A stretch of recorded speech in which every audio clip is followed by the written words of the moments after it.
What is that? Oh, the house phone. That's weird. Philly Morgue, you kill 'em, we chill 'em. How can we auto your Topsy? What's your favorite scary movie? Oh my god, we're doing a Scream thing? It's January. You know that, right? We did Halloween in October, you know, like everyone else. Answer the question. What's your favorite scary movie? You know, there are so many other mediums people tell scary stories in, right? They don't capture the spine-chilling nature of horror like film can. Ew, where'd you come up with that? Letterboxd? Film Twitter? Watch your mouth. No, you're being awfully gatekeepy of horror. Next, you're gonna tell me that the only true horror left is the A24 movies. Come off it, dude. I'm gonna gut you, you little bit. Is every slasher getting a revival? What? Look outside the window. Nothing there. Wrong way. Aw, shit.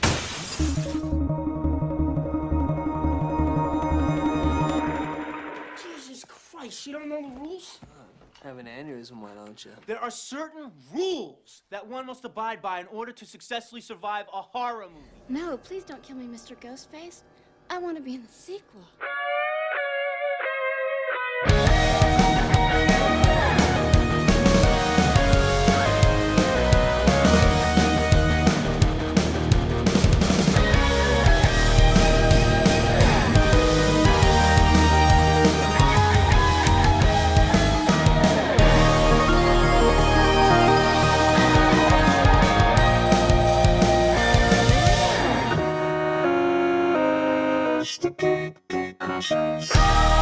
Welcome to Gate Crashers, a podcast dedicated to kicking open the door to your next favorite thing. Our mission, our creed, our code is this: to make all nerdy things more approachable and accessible to everyone. We want you to find a universe that you'll fall in love with. My name is Jessica Scott. My pronouns are she, her. Hi, I'm Ethan, and my pronouns are he, him. I'm Reagan, and my pronouns are she, her, and they, them. Welcome both. So, Jess, it's your first time on the podcast. How are you feeling? I'm very, very excited. Thank you for having me on. It's a pleasure. It's a pleasure. So, yeah, we're here to talk about I think we all would consider this one of, if not our favorite horror franchise. Absolutely. Absolutely. Yep. Yeah, so we're talking about Scream. So, Reagan, why didn't you kick us off with the back of a box blurb? Scream is a series of 4, soon to be 5, horror films centering around Sidney Prescott and her struggle against various murderers who adopt the Ghostface identity to stalk and kill their victims. All the while, the films deliver meta-commentary on the horror genre, specifically slasher movies, ingenious, hilarious, and scary ways. So, yeah. Why don't we talk a bit about our history with the series, how we first got into them? So, Reagan, why don't you have a start? I think I was it would have been October 2018 when I first watched the first one. Damn, that's relatively recent. I didn't. I loved horror my entire life, but I wasn't really allowed to watch horror movies very much as a kid. So the October after I turned 18, I was just well, I'm going to watch a bunch of horror movies. So I watched all of these classic movies all in 1 month. But I've loved it ever since. I wish I could watch the first one again just for the twist, for the first time. That twist. Jess, what about you? I was a teenager. I was 13 when the first Scream came out, and there was huge buzz around the movie. Everybody was really excited about it, and I got my mom to rent it for me from the video store because I could not wait to see this movie. I kept hearing all these rave reviews about it. So I didn't see it in theaters, but I kind of got in on the ground floor with Scream and have loved it ever since. I've never seen a Scream movie in theaters, which I regret and would like to remedy with Scream 5. If it's safe to go to theaters, then.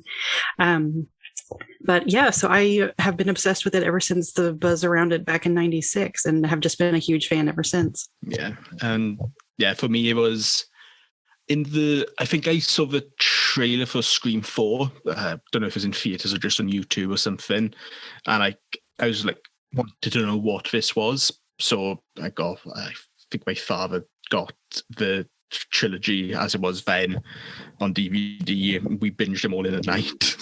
Just like one Friday or Saturday night, we started at like 8 p.m. and then went through to like 2 a.m. Just watched all three of them, and yeah, just fell in love completely and utterly with just how great all these films are.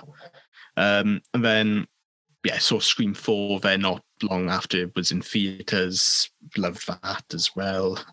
Then I actually managed to see the original in theatres a couple of months ago for the 25th anniversary. And that was just such an experience. And yeah, just love these films. So yeah, let's get into a bit of the history of Scream. We'll start it where it's at today.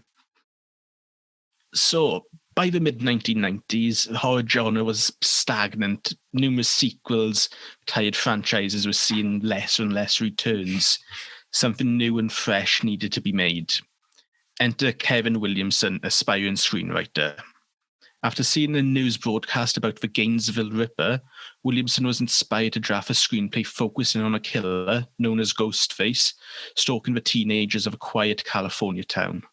Drawing from his love of horror films, not only did Williamson get the script for what would become Scream, but also treatments for 2 sequels. With the film now greenlit, horror icon Wes Craven was brought on board to direct. Bringing his own unique flair for what a scary movie should be, Craven decided to go against the norm for horror and cast established, well-known actors for the cast. With Neve Campbell, Courtney Cox, and David Arquette cast as the lead heroes, along with Drew Barrymore for the opening sequence of the film, the rest, as they say, was history. Critically acclaimed, and with the biggest box office of any horror film until just a couple years ago, the impact of Scream is still felt today, 25 years on since its release in 1996. This success and Kevin Williamson's foreplanning led to Scream 2 following in 1997 and Scream 3 in 2000.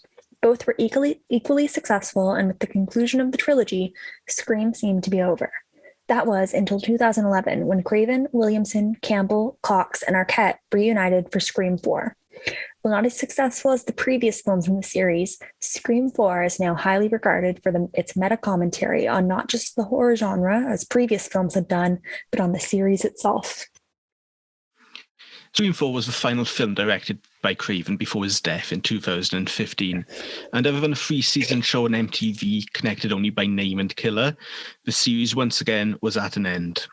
However, at the time of release for this episode, we're just a couple days away from the premiere of the 5th film in the series, simply titled Scream. Or I'm going to call it 5 Cream for purposes of this recording. Please do not. No, I'm a fan of the 5 Cream, so please do. Directed by Matt Bettinelli-Olpin and Tyler Gillette of Ready or Not fame, the film sees the return of Williamson, now serving as producer, and Neve Campbell, Courtney Cox, and David Arquette to their iconic roles, once again facing off against Ghostface. I am very excited for this film. So am I. Oh, yes. I can't wait. There's a special Ghostface with a flamethrower, I think, and then so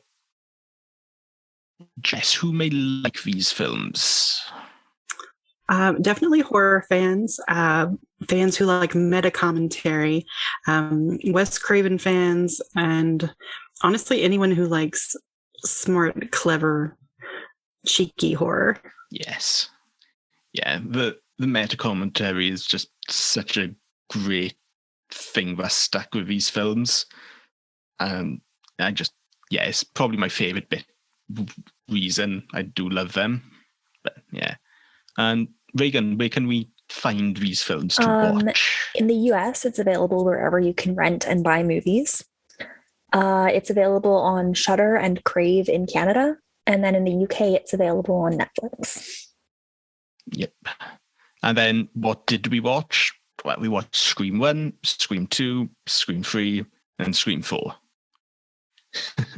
Pretty simple. And like a lot of times in this show, they're all great.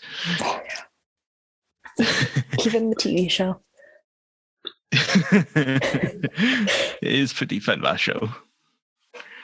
So we'll take a quick break now for you to go and watch these films if you haven't. And then when we come back, we'll get to a full-on discussion about why we love these films. See you in a minute. On a gathering storm comes a tall, handsome man in a dusty black coat with a red right hand. And we're back. So I was thinking we would do a pretty free-form discussion, but go maybe film by film, so we can talk about it in some sort of order. How does that sound? Yeah. Sounds good. Awesome. So, the original film, I want to know, what are some of your favourite moments, Reagan? I know yours off the top of my head. Well, I wonder what that could be. Why don't we start with that then? I said this, let's go straight to that. Reagan, what's your favourite moment in this film? My favorite moment? When Billy licks the knife. Yeah? Oh, it's good for you. A life-changing moment. I think that was a big moment for a lot of horror fans. Big moment. And Jess, what about you? What like the one moment or the moments that stick out for you? I'm a huge fan of Tatum in the garage, trying to escape through the cat flap. Her ensemble, first of all, her fashion in this movie is iconic. But just that whole scene, you get Tatum's attitude and humor. And one of the best kills in the franchise, I think. It's just so odd and funny and sad and gruesome and just all the things we love about the franchise. Yeah, compared to like the other kills in the franchise, which mostly happen with a knife, is a lot more brutal. Yes. Please don't kill me, Mr. Ghostface. I want to be in the sequel. Yeah. Also, like the fact that it's Stu who killed her. Yeah. Yeah. And then it's never brought up again. Mm-hmm. Yeah, there are a lot of really dark undercurrents to this movie and the whole franchise that they never talk about. Like the fact that, Sydney had sex with the person who raped her mother. Like there are so many horrible things that they don't call attention to. But when you start looking back on the plot lines where you're like, oh, wow, this went to some really dark places, which is something Craven excelled at, like adding in those dark moments that you kind of have to go back and think about and think, oh, God, that went even darker than I thought it would. Look at Nightmare on Elm Street. Like exactly. The undertones in that entire movie. Mm-hmm. Yeah, exactly. It can't be understated just how important Craven was to these films. I mean, he directed all four of them. Like, I'm sure the only reason he's not directing this one is because he's dead. Yeah. God, I miss that guy. What a guy. Yeah. No kidding. Like the number of times that he kind of reinvented the horror genre or revitalized it is just, no one director should be able to have that much impact, but like he did. It's incredible. This was after New Nightmare, wasn't it? I think it was. Yeah, New Nightmare was 94, I think. So yeah, you can sort of see like a connection between going from that into Scream with all the meta of it all. Yes. And then, some of my favorite moments, like, I do just love the implausibility of that very last jump scare with Billy jumping back up after he times, just for that final scare, joke, both. So good. Exactly. And then we have to talk about Sydney, because good God, is Neve Campbell great across the board. She's so good. She is like, she brings such a cool combination. Like, I think it's Scream 2 where she gets told that she's got a Linda Hamilton vibe. Like, she's this action badass, but she like really grounds all the films, and she's really vulnerable, but she's so tough and smart. And like, you just watch her go through all this trauma and deal with it in realistic but kind of inspirational ways. Like, she's incredible. I don't think she gets enough credit, Nev Campbell. I do like that it seems like the fifth one isn't going to go the Laurie Strode route with her. Like, the isolation, yeah. it's like, it looks like she's living a normal life, or as normal as it can be. Yeah. Yeah, because they kind of did that in 3, where she's off like on this, California ranch, isolated from everyone under an assumed name with, an electric fence or something. So they did that before Halloween did it. And now they're like, well, we've done that. We're going to do something fresh now. Yeah. And then, do you have something else, Reagan? No, I don't. Well, I do have something to say about Sydney's Indigo Girls poster. Okay. She has an Indigo Girls poster in the scene where she's first introduced, and I'm convinced that the reason they included the extra bed in Tatum's room is because the combination of the Indigo Girls poster and a single bed at the sleepover would have been too much. I think you're right. 100%. That always stuck out to me. She has an Indigo Girls poster. And it's prominently displayed in the first scene. Well, second scene. And then there's the iconic Gail Weathers. Oh. What we're going to talk about, we're going to talk about just how good Courtney Cox is as this odd type. How great she is. Oh my God. The enduring legacy of her different hairstyles. Like, you could just have a podcast about her hairstyles. Courtney Locks. Oh God, Gail is amazing, right? And then is obviously Dewey. Dewey. I love Dewey so much. Did I ever? I know. Sorry. No, did I ever tell you that I was on the Eric Andre Zoom call that they did a while back, and like David Arquette was on it? No. And I saw him chug a bottle of hot sauce live on Zoom. Oh my God. It's insane. Okay. That sounds very David Arquette, actually. It's so weird and funny. Yeah, that's my David Arquette story. I have a Matthew Lillard story, actually. Matthew Lillard. I met him at I met him at Texas Frightmare, and he told me it was a good thing I was so pasty because it made my colorful tattoos very vibrant. I was like, thank you, I guess. Matthew Lillard is. I'll take we definitely need to talk about Matthew Lillard. Yeah, well, go on then. Right. Talk about Matthew Lillard. I think he is the best character actor maybe of all time.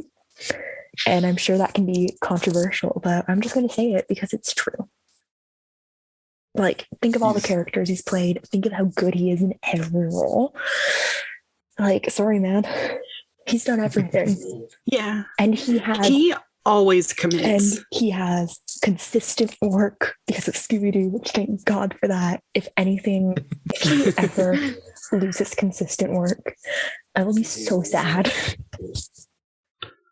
Yeah, live action Scooby-Doo. He's chef's kiss. Right. Like, I've never, ever seen him phone in a performance. He always brings 100% and brings his weird energy, and I love him for it. You're right. He is such an underrated character actor. Like, I know that horror fans are like obsessed with him, but I don't feel like the general public gives him enough credit, probably because he does a lot of genre stuff, and we know how, genre stuff is kind of looked down upon. But he's so good. He's so good. Yeah. He has a small recurring role in *Halt and Catch Fire* that is just completely against what you'd normally expect from him. Again, just knocks him out of the park. Yeah, and he was on Good Girls. He had a significant role on Good Girls, and he was great on that show too. He was on Twin Peaks: The Return. Yeah, is one of the episodes of that. That was also good. And then what about good old Skeet the Witch? Okay, so the first thing I ever saw Skeet Ulrich in was Riverdale. Of course it And was. Oh, wow. hot in that. He's so hot in that. Like, so hot. The dads on Riverdale are like, we need a Dads of Riverdale calendar for My real. favorite part of every Riverdale season was when all of the dads would get together and it would just be the hot dad squad. Yes, agreed. Magnificent. Thank you, Riverdale, for everything you've done. We salute you, Riverdale. No joke. Thank you for your service. Exactly. A grateful nation salutes you. So, have you got anything else you want to talk about in regards to the original film? Drew Sticks out Barrymore. that you want to mention? Yeah. The way they Yep. use Drew Barrymore is significant because she was the biggest name in the movie. Yeah. And she was the first one to die. She was just the intro. She was the introduction to the plot. Like, and that's it. Yeah. They pull a Marion Crane Yeah. with her. It's so smart. Yeah. So good. I think I might have read somewhere that it might have been Jamie Lee. No, it wouldn't have been. Never mind. I'm being dumb. It was Jamie Lee Curtis. I think I'm... Jamie Lee Curtis dressed as Drew Barrymore. No, I'm getting confused with one of the Psycho sequels. Jamie Lee Curtis was supposed to play a daughter in one of the Psycho sequels, but she dropped out, or she said no. Which the Psycho sequels are actually pretty solid. I think I remember seeing like Psycho 3 on late night, like maybe like Up All Night with Rhonda Shear or something like that. But I don't remember a thing about it. 2 and 3 are pretty solid. The opening scene is just such a power move. Oh yeah. That I can figure to say it. It's incredible. I've heard that that final shot of Casey as she's strung up in the tree with her insides hanging out. I've heard that they had to cut that significantly to get an R rating as opposed to NC-17 or X or whatever it was at the time. And I have always wanted to see the extreme cut or whatever you want to call it, because it's so bloody and scary and creepy. But I there's that horror fan part of me that just wants to see all the gore they shot. Honestly, it's probably just like they lingered on it or something. So probably like more they didn't close-ups or something. They didn't do the like Evil Dead zoom and didn't cut away really fast like in the final cut. Yeah, I mean, I would love to see the Casey Becker cut. Yeah, there you go. So why don't we move on to Scream 2? Yes. Because I have something to admit. I kind of enjoy this one more than the original. Interesting. I think once we finish the discussion, I think it'd be interesting to do our rankings because there's a lot of controversy. Like there's no one clear winner when you poll people on what they like. 3 doesn't get as much love as the others, I think. I'm excited to think about that. Right. But anyway, I'm getting ahead of ourselves. I'm sorry. But yeah, Scream 2. We haven't talked about Randy yet. And I think we have to talk about Randy as the stand-in for the audience with all the horror geeks. Randy is just me. We're glad he's all of us. Yeah.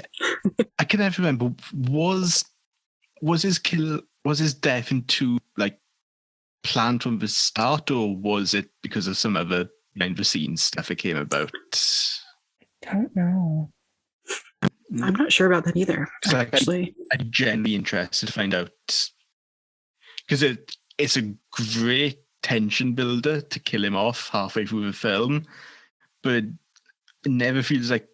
Right, maybe one complaint with Scream 2 is it never feels like the other characters properly react to the close friend dying.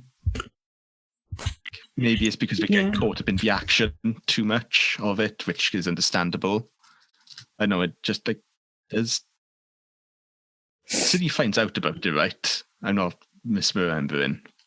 Like before the end. I think she does. Yeah, I don't know, it's like my one thing that doesn't work for me in an otherwise great sequel. Yeah, Yeah. And they're so smart about the clues. Like the way Randy dies should be a clue that the killer has a connection to Billy. Because, you know, there's a lot of overkill as soon as he starts talking about Billy being a mama's boy and being a sissy or something. Like he says some really derogatory things about Billy. And that's when he gets got. Like that should clue in the audience to somewhat the identity of the killer. Like these films are so clever with their plotting, and like in the first Scream, they tell us right off the bat who the killers are. It's easy to I'll go along for the ride and not see all the clues at first. And I think they get subtler as the sequels go on, because they introduce characters that we didn't know about. They do some retcons. But that moment with Randy, I think, is so smart, because it really should clue us in, but we're just so caught up in, no, Randy, that we just kind of miss it. Yeah. But it does that. I think my favourite moment in the film isn't even anything related to the horror or anything. It's when Jerry O'Connell breaks out its song in the canteen. He pulls a Tom Cruise in Top Gun. Honestly, I love that moment so much. I just love when horror movies have like mom stuff. Like sometimes it can be so good. Like you got Psycho, you've got the first Friday the 13th has mom stuff. Yeah. Mm-hmm. Yeah, there should be more mom killers. A serial mom. Yeah, there you go. Phenomenal movie. That's also got Matthew Lillard in it. He's such a Scream king. Like, it's incredible. Scream king Matthew Lillard. Yes. And then the other probably most interesting addition in Scream 2 is Cotton Weary. Because if I cast Liev Schreiber for the first time and he's only there for 2 seconds. Yeah, he's just in like some news footage or something really quickly. On screen, he's on a TV screen in the film for 2 seconds. And then they brought him back then to... But that's another thing that's so smart about the movies, is like, so many of the people that we see we're only seeing on screen. Yeah. Like, you know, Heather Graham is in the first Stab movie, and we see her through several of the films. Like, it's all about like mediating life and reality and art. Like, we're watching a screen on a screen on a screen on a screen. It's so brilliant. It's like a house of mirrors every time. Yeah. Speaking of Heather Graham, what a great way to start with the premiere of Stab, the movie. I just see. Go on. I know. I think Jada Pinkett might be my favorite part of that movie. And again, it's such a shame that she goes out so fast and so early. Like, she's the Drew Barrymore of this movie. But I just love Jada Pinkett in this so much. Like, talk about a scream queen. Like, you know, this and Demon Knight, and she's so great. Like, even if you just spend a little bit of the screams, that scream at the end when she's right up in front of the actual film before it cuts to the credit. Oh God, yeah, that howl she lets out. Oh my God, it's chilling. I think it's an interesting concept, like, to introduce the idea of a movie, like a horror movie within a horror movie inspired by the events of the previous one. It's like, it's a little ghoulish. It's actually like, it's a true crime horror movie that's super ghoulish. Like, people died, and like, yeah, how many years ago would it have been? Less than a year, I think. Yeah, it would have been like less than a year from when Scream happened. And they're in the audience with their glow-in-the-dark knives. It's like, killer, killer, killer. Yeah, exactly. That's us. Exactly. In it, and it's making you like, why are you doing this? I was trying to think. It's Robert Rodriguez, isn't it, who directed those scenes? Yes. I actually detail to it. But yeah, it's such a smart indictment of the audience, because we're like delighting in the kills as they're delighting in the kills, except it's real, and you have to, God, it's so smart the way it folds in on itself and points the finger at us. It's definitely like before people really started pointing the finger at true crime in the way they are now. Yeah. So it works in both ways, and it's like, it's very ahead of its time. Very much so. anything else I want to say on Scream 2? The cameraman is one of the smartest people in the entire franchise, because he's like, no, I'm out. I don't want to get killed. And then he shows up at the end having avoided all the bloodshed. Yeah. One of the best characters just for being so smart. I love that guy. So, yeah, why don't we go on to Scream 3 in that case? Yeah. So, yeah, we all have interesting ideas about Scream 3 because it is the most different of the franchise. I've always called it's just Scooby-Doo with an R rating. It's so true. It's so campy and silly and funny, but I love that. I mean, that's the way I think that's the way most horror sequels have to go after a certain point. Like, there's a certain point where you should go camp, which Texas Chainsaw did it with the second movie, and that worked. You could argue that Halloween has done that with Halloween Kills, and I think it worked. I think Halloween Kills is a banger.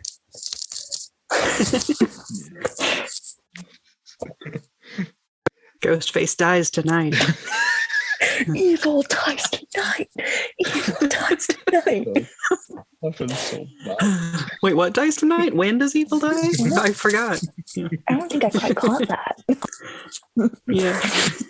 I missed the first 73 times. I needed one more. I missed the first 73% of the movie. Can you give me a summary? Evil.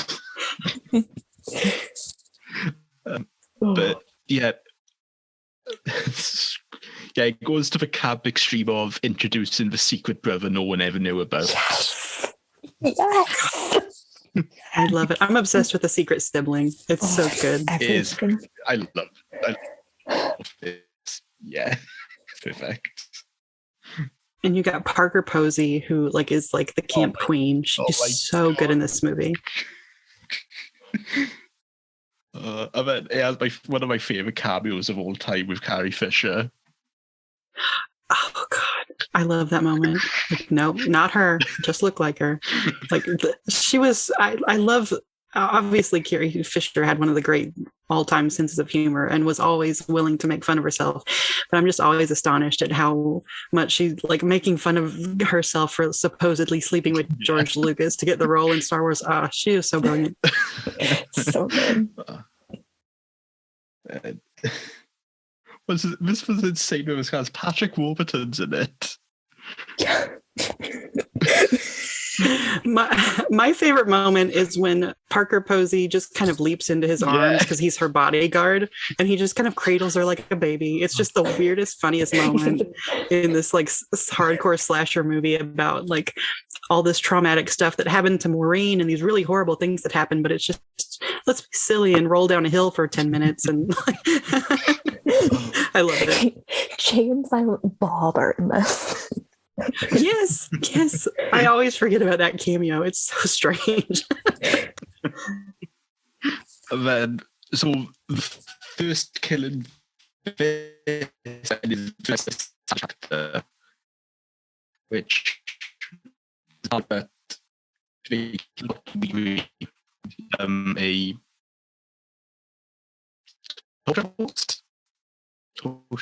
host, I can't remember.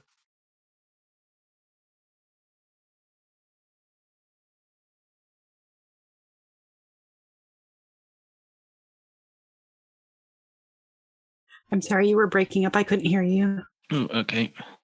I'll just mark it down in minutes. So the first kill in the film is Cotton Weary, which goes against the norm of killing an unknown character. And he's, between this and Scream 2, he's gone on to become a talk show host. And it's an interesting direction. Well, I mean, in terms of that it goes against the rules, Randy shows up in a video recording to literally say that the rules don't apply to anyone in the third and final film. Yeah, let's do that. It's doing it from the start. And they add another secret sibling with Heather Matarazzo as Randy's sister to throw in a red herring and just to draw attention to, oh, we're going to throw in all the secret siblings. We're going to throw a million secret twins at you. Like, I'm obsessed with it. It's so funny. Yeah. Yeah, and I'm pretty sure I've seen a rumor that she may be back for Scream 5. Interesting. Or 5 Creams. Gotta call it 5 Cream. I've also seen rumors that people are thinking it could be Matthew Lillard could come back. Right, because he gets a TV to the head, but we don't know that he died. Like Stu, Kirby, we don't know that they're dead. We'll get onto Hayden Panettiere in a minute, but I hope Kirby's back. Oh, absolutely. But yeah, I love a bit in Scream 3 for when they go to the set of Woodsboro and Sydney's walking the house. Oh my god, yes. But like the killer starts chasing once again. Great.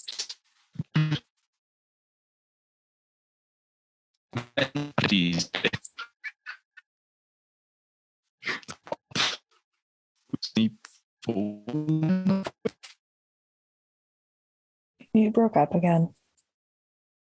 Mm-hmm.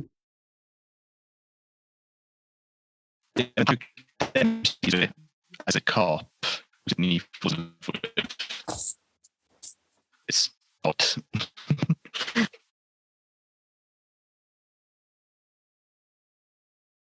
You broke up. It's breaking up. Okay.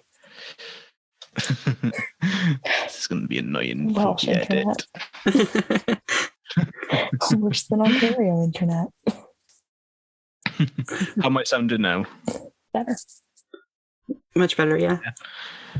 So then, Patrick Dempsey's there as a cop who Sydney falls in love with, which, I don't know, that's a thing that happens.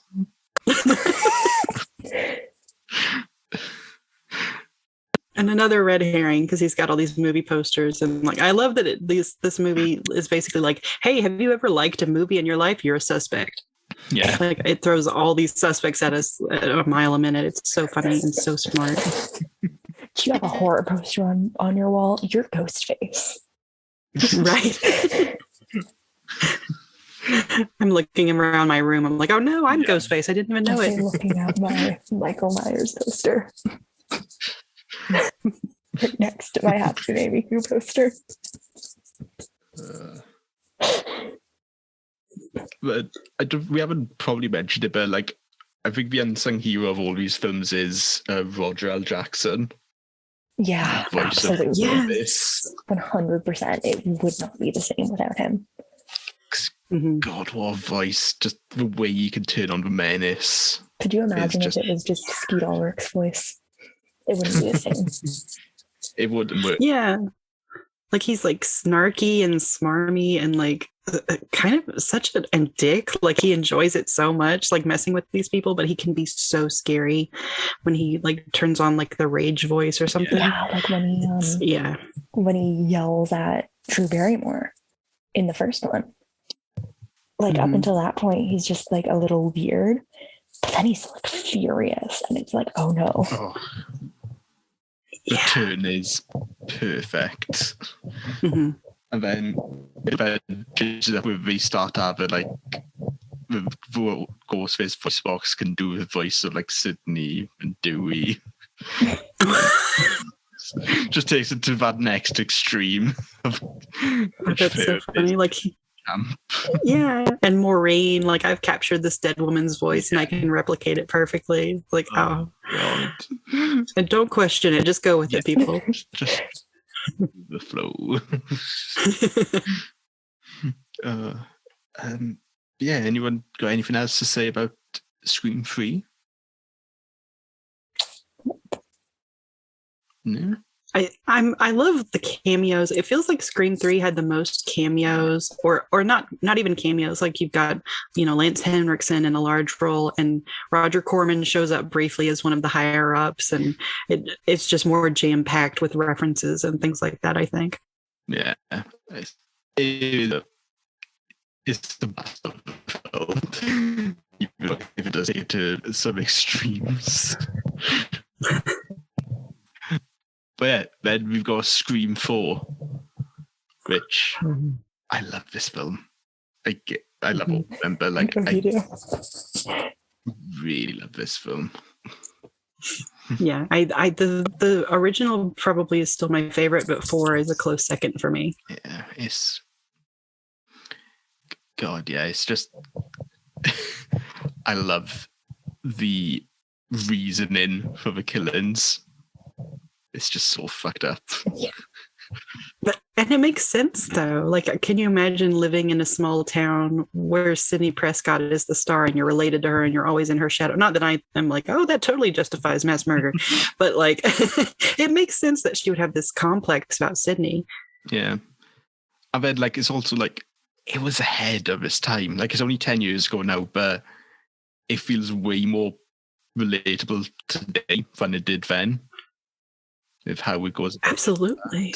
Which, yeah, again, testament to Wes Craven and Kevin Williamson's great understanding of these films. Mm-hmm. You know, like the desire for fame or infamy or whatever, just all the clicks and likes you can get at whatever cost. It's, yeah, totally prescient. Yeah. Maybe more so now that we have like actual influencers that we didn't have that in 2011, was it? Like, no. Mm-hmm. But now we've got like Jake Paul and all of those assholes. Yeah, and then so like it's a bunch of new characters in this one, with it being like, what was it, development 11 years after the third film and 15 after the original. We do get this another relative we never heard about though in this one. 2 relatives. With Sydney's aunt and cousin. Yes. Yeah. Which, yeah. Okay. We were vague before. Yeah, it's like a reboot and a sequel at once, which is so smart. Again, you know, I could just say, oh, it's so smart about all of these movies for an hour, but having done that already is really making me intrigued about 5 Cream. I am so glad that none of them have gone like the soft reboot. This is now a direct sequel route. I'm so glad. Yeah. Like, I think this is one that has like a more straight continuity than like Texas Chainsaw Nightmare continuity. True. But yeah, and I think this is a prediction. Like in Scream 4, they talk about how Stab 5 has a time travel element. Oh my God. And I think, even jokingly, I think they're going to find a clever way to do it. I don't think they're actually going to get into a time machine, but I think they're going to find a way to make it where there's a time travel element in this one. They have to, because there's so many callbacks from previous entries. Back at Stu's house. It's a lot of, from the trailers, is a lot of it. That's Stu's house. Stu's house is a time machine. Oh, there you go. When he went into the TV turned into a time machine. He's got the same TV. It's just in the basement. Right. Or maybe he's stuck in the TV. It's like WandaVision and he's doing like old reruns or something. Anyway, I haven't watched the trailer. I would watch that too. Yeah, I think we should replace, like, I love Paul Bettany, but I think it would be very fun to replace him with Matthew Lillard and redo WandaVision. I recast everything with Matthew Lillard. I would watch everything. Matthew Lillard. Yeah. Matthew Lillard is the Doctor. Like, Matthew Lillard is Sharon Carter. Like, whatever you want to cast him in, I'll watch it. This movie takes the Loomis reference to another level by just straight up naming a character Anthony Perkins. Yes. Because Billy Loomis is named after Dr. Loomis and Sam Loomis from Psycho. Yeah. And now Anthony Perkins. Incredible. But as soon as we talk about the characters, let's talk about Hayden Panettiere, because God, Kirby's so good. God. Kirby. I'm obsessed with her. And she has the biggest crush on Sydney. Like, she has the biggest crush on Sydney. It is fantastic. And even Wes Craven said she was alive at the end. Mhm. Can't go against that. She's alive. She's got to show up. Yes, exactly. Canon accepted. Yep. Yep. Man. That is, you got Emma Roberts and Rory Culkin then as the killers. Sorry, Which- who did you say? Oh, Rory Rory Culkin. Culkin. Yeah, one of the Culkins. Yeah. The ones that I never think of. I mean, Like- you know how yeah, much like I think about Kieran Culkin. Yes. So much. All the Culkins are Oh, great. yeah. They're such good actors. Oh, yeah. 100%. Man. And there's another confirmed returning character for Five Cream with Deputy Judy. I know you're excited about that. I love Deputy Judy. I'm still I do want to know what her. No, go ahead. No, you go. I was gonna say I do want to know what her lemon bars taste like because they looked good to me. I don't know what Gail was talking about. They look tasty. Just saw a tweet about that on the official Scream account. They posted a recipe for it. I'm gonna try it. Generally, just today they posted that. Man. Speaking of the fifth one, the tagline on the poster is so good. Like, Yeah. the killer is on this poster. Which, I mean, it's technically true. Yeah. The killer With is. the big ghost face on there. Yeah. I'm gonna riot if We're it's just showing doing all of the cast. Yeah. crazy cast. Yeah, I'm just double checking now, and the before they show up to stab Stephen, Yeah. Stab 7. which, oh my god, I wonder how far they're going to be now. Come this year, It's gonna be Stab X probably. oh god, yeah, Stab X. or it will just be Stab X is when they bring in the X-Men. number or 5 tab. I can't believe that they didn't go with putting the 4 as the A for Scream 4. Yeah, And I can't believe they No, didn't they go did. with that for doing it for the 5th one. we did do it for 4. Did they? Yeah, I'm Yeah, looking at they did. poster for it I right was talking now. about the 5th one, never mind. Like, they should have put it in for the S. Yeah, 5 cream. I hate you so much. It's what I would say. 5 cream and 5 null destination. No, that's- So 7 in. Right. Oh my god. Yeah, I'm curious about the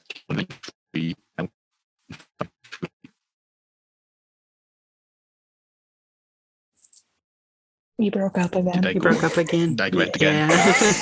Yeah. Sorry. I'm curious if they're going to kill one of the 3 now in Scream 5. What was that? You broke up again. God, I love this internet. The English are silencing you. Yeah. I'm curious if they're going to kill one of the main 3. Hope not. I hope not. I hope. I hope not, Yeah. but Probably. I hope they don't kill Jack Quaid. Or I Kyle think Jack Downer. Quaid's dead. Or Kyle Downer. Yeah. God, I love him so much. Talk about another Scream King. He's the best. He's insane. But yeah. He is. Yeah, man. Jennifer's Body. He's so funny in Jennifer's Body. Right? I'm wearing a Jennifer's Body Oh, shirt man. right now. Oh, Yes. yeah. And also, I'm glad they finally have gotten around to fixing Quentin's face in Dead by Daylight. He doesn't look like as much of a goblin anymore.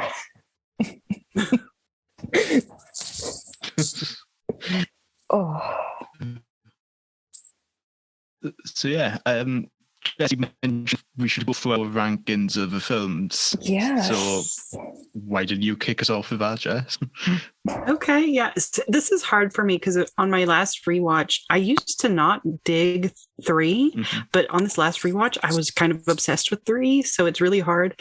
But I think my ranking is 1, 4, 2, and 3, but they're all really, really good.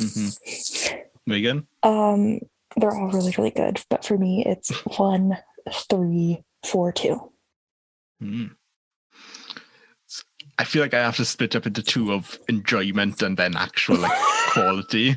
Because if Totally fair. If it's enjoyment, it's 2, 4, 1, 3. Wow. Wow. Yeah, but if we talk about quality, it's 1, 4, 2, 3. But I just really enjoy 2. I know. I just love the theatrical bit of it. I know, like the Cassandra thing, everything. Like I'm sure there are a lot of theses on the meta commentary of these movies and how they kind of go further down the rabbit hole with each film, and kind of the snake eats its tail a little bit more with each film. But God, it's so brilliant. Yeah. And I mean, of course they are. Like, the director was the biggest director in horror, like an absolute icon.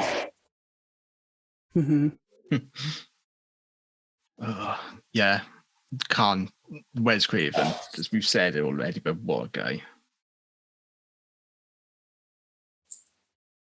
Yes, sorely missed. Yes. Absolutely. His last credit was the show. Do you have anything else you want to go over with these brilliant films?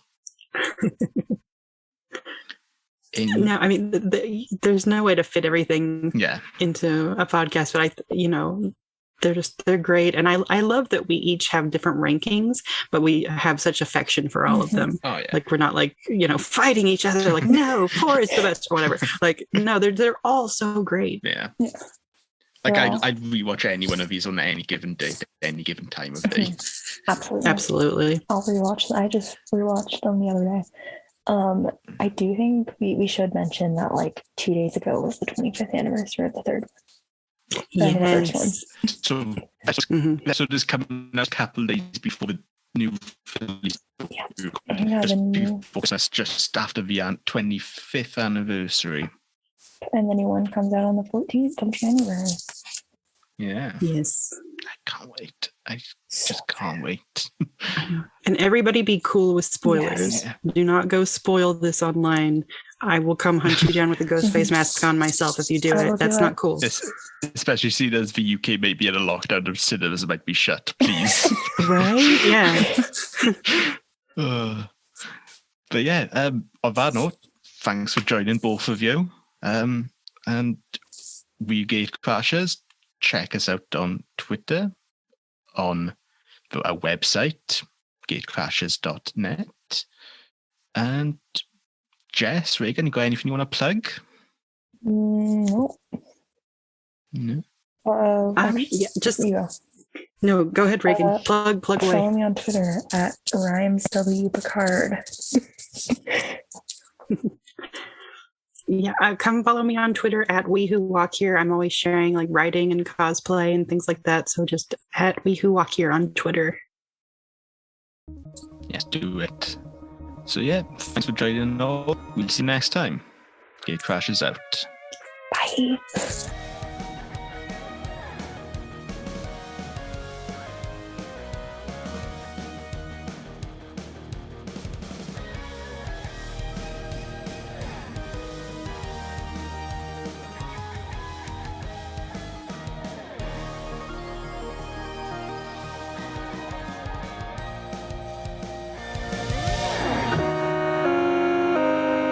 The Gate Crashers.